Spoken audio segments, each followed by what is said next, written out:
حضرت بایزید بستامی کہتے ہیں کہ میں نے اپنی ماں کے آگے ہاتھ جوڑے، میں نے کہا امی تجھے راضی کروں یا رب کو راضی کروں؟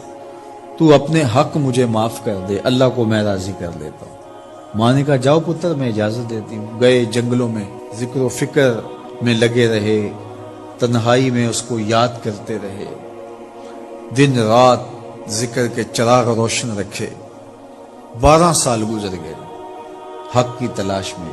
ایک دن واپس بستام کے قریب سے گزر رہے تھے، خیال آیا چلتے چلتے ماں کو سلام کر جاؤں۔ دروازے کو دستک دینے لگے تو اس خیال نے ہاتھ روک لیا کہ ساری زندگی ماں کو سکھ تو دیا کوئی نہیں، اب دکھ بھی کیوں دینے لگے ہو؟ رات کا ایک پہر بیت گیا ہے، سردیوں کی لمبی رات ہے، ماں بستر میں لیٹی ہوگی، تیرے لیے اٹھے گی، دروازہ کھولے گی۔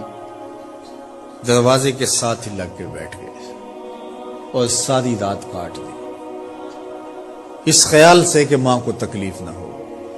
جب سحری کا وقت ہوا تو اندر سے جو نالی آتی تھی اس نالی سے پانی آیا، سمجھ گئے میری ماں تہجد کے لیے اٹھی ہے اور وضو کا پانی ہے، تو فوراً دروازے پہ دستک دی۔ اندر سے آواز آئی بیٹا بایزید میں ابھی آئی۔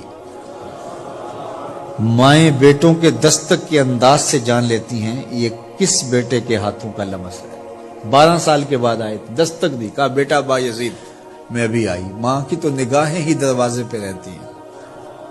اللہ اکبر۔ کہتے ہیں کہ ماں نے دروازہ کھولا، 12 سال جنگلوں کی خاک چھانتے بیت گئی تھی، پراگندہ صورت، بکھرے ہوئے بال، پھٹے ہوئے کپڑے۔ میری ماں کی جب نگاہ میرے پہ پڑی تو اس کی چشمان سے موٹے موٹے آنسو ٹپکنے لگے، اور اس نے ایسے ہاتھ پھیلا کے کہا مالک میرا بیٹا بایزید تیری طلب میں نکلا تھا، تو نے ابھی تک اسے اپنا قرب نہیں دیا۔ حضرت بایزید بستامی کہتے ہیں 12 سال کی ریاستوں سے جو کچھ نہیں ملا تھا ماں کے اٹھے ہوئے ہاتھوں سے مل گیا۔ میں نے کہا مالک میں تجھے کہاں ڈھونڈ رہا ہوں، تو کہاں موجود ہے؟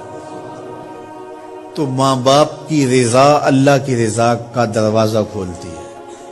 جن لوگوں کے ماں باپ ناراض ہیں اور وہ جا کے پیر صاحب کی خدمت کرتے ہیں اور میاں ماں کے قدم چومو، باپ کی ٹانگیں دباؤ، ان کی خدمت کرو، تمہارے پہلے مرشد وہ ہیں، ان کو راضی کرو، پھر کسی شیخ کامل کی صحبت میں آنا، دیکھو کیسے دل کی بند کھڑکیاں کھلتی ہیں۔ ایک مرشد تو ناراض کر آئے اور دوسرے مرشد سے تمہیں کیا ملے گا؟ تو راستہ یہیں سے کھلے گا۔ والدین کو کبھی ناراض نہ کرو، والدین کو کبھی دکھ نہ دو، والدین کو کبھی تکلیف نہ پہنچاؤ۔